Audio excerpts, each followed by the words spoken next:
In the previous class, we have discussed about the biological methods of gene transfer in plants and animals. Like we have used Agrobacterium tumefaciens as a vector to transfer genes in the plant cells. And we have also seen the retroviruses as a vector to transfer genes in animal cells.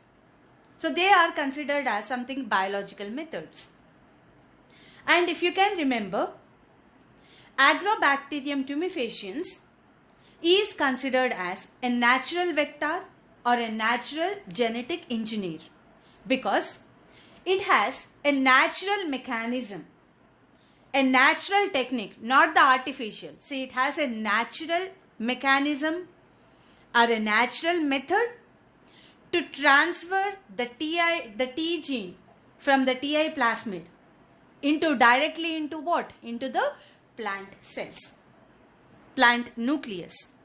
And we have modified this Ti plasmid and we removed the T gene, and in that place we have inserted the gene of interest, and we have disarmed the vector, we have disarmed the pathogen, and we have transferred the gene of interest into the plant cells, directly into the plant nucleus.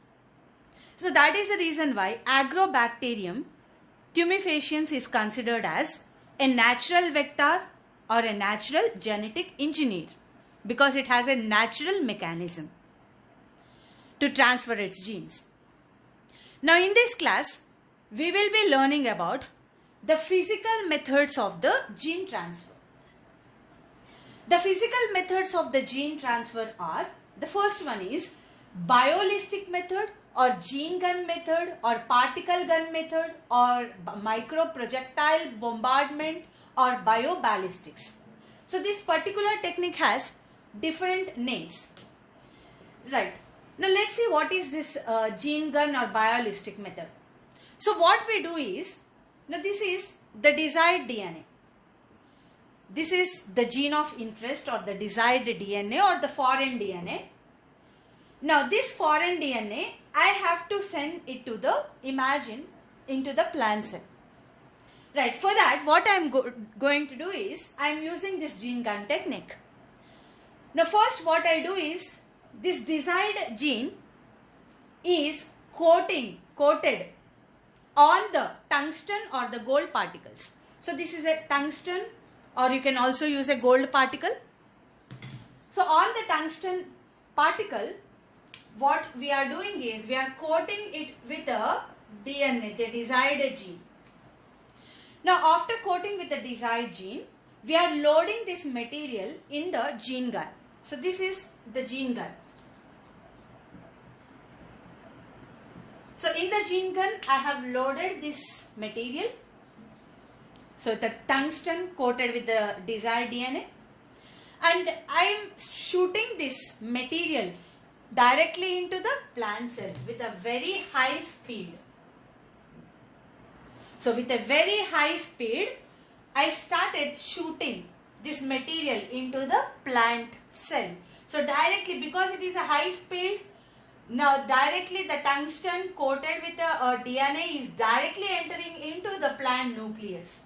There, slowly the desired DNA will be released and will be binding with the plant DNA. So that means what? By using this gene gun or biolistic method, I am transferring the desired DNA into the plant cell nucleus directly.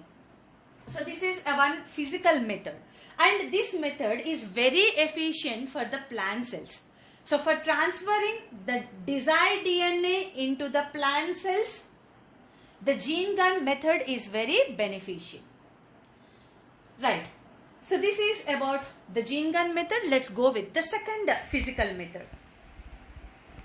The second physical method is electroporation technique.